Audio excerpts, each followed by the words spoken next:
The moment I sat in that barber chair, the barber looked at me and said, "I'm not cutting your hair today." I laughed because I thought he was joking. Then he pulled an old newspaper from beneath the counter, placed it in front of me and whispered, "Your grandfather never wanted you to see this." I still remember the way the shop went completely quiet. The clippers stopped. The man waiting near the window lowered his phone. Even the old radio behind the counter seemed too loud. I looked at the barber, confused, wondering if he had mistaken me for someone else. "My grandfather?" I asked. The barber nodded slowly. His name was Frank, and I had been getting my hair cut by him since I was 17. He knew my family. He had known my grandfather long before I was born. "You need to hear this before I touch your hair," he said. I honestly thought something terrible had happened. My grandfather had been dead for almost 12 years. As far as I knew, he had lived a quiet life, worked hard, raised his children, and spent his final years sitting on his porch drinking coffee and complaining about the weather. But Frank looked scared. Before I tell you what happened next, if you enjoy emotional family stories where the truth comes out when nobody expects it, subscribe to Family Betrayal. And just so you know, the faces, photographs, locations, and background scenes shown with this story are visual recreations meant only to help imagine what happened. Frank unfolded the newspaper carefully. The paper was yellow and brittle, and one corner had been torn away. He pointed at the headline. I read it once, then again. My hands started shaking. The headline said, "Local businessman disappears after accusations of fraud." I looked at Frank.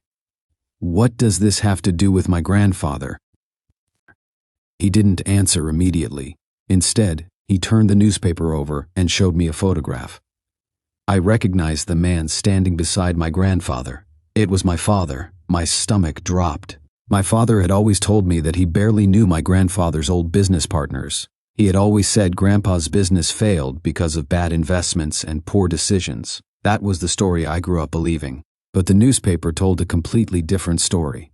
According to the article, my grandfather had accused someone close to him of stealing money from the family business. The police had investigated, but the case disappeared after a key witness suddenly changed his statement. Frank tapped the photograph. "Your grandfather came into this shop the night before that article was published." I stared at him. "What did he say?" Frank swallowed. "He told me he was afraid of his own son." I felt like the room had tilted. "My father?" Frank nodded. I wanted to reject it immediately. I wanted to laugh and tell him he was crazy. My father wasn't perfect, but he was my father. He had taught me how to drive, helped me buy my first car, and stood beside me when I graduated. How could I suddenly believe he had betrayed his own father? Then Frank reached under the counter again.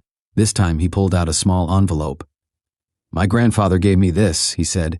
"He told me never to open it unless you came looking for answers." I never came looking for answers. Frank looked directly into my eyes. "That's what scared me. You came here today without knowing anything." I didn't understand what he meant. Then he handed me the envelope. My name was written across the front. Not my father's name, not my mother's, mine. The handwriting was unmistakable. It belonged to my grandfather. I stared at those letters for what felt like an hour. "Why would he leave this with you?" "Because he didn't trust anyone in your family." That sentence hurt more than I expected. I opened the envelope with trembling fingers. Inside was a single photograph and a handwritten note. The photograph showed my grandfather standing outside the family business with a younger version of my father, but there was something strange in the background. A safe. The same safe I remembered seeing in my grandfather's basement when I was a child. The note contained only one sentence. "If my son ever tells you I died with nothing, look behind the wall where we used to keep the family photographs." I couldn't breathe. For years, my father had told everyone that Grandpa died nearly broke. He said the business debts had consumed everything. He said Grandpa left no meaningful inheritance. But suddenly I remembered something. There had been a locked room in my grandfather's basement. Nobody was allowed inside. When I was 10, I once asked my father what was in there. He grabbed my shoulder and told me never to ask about it again. I had forgotten that moment until Frank showed me the note. I looked at the barber. Did you know about the room? Frank shook his head. No, but I knew your grandfather was hiding something. Why didn't you tell my family?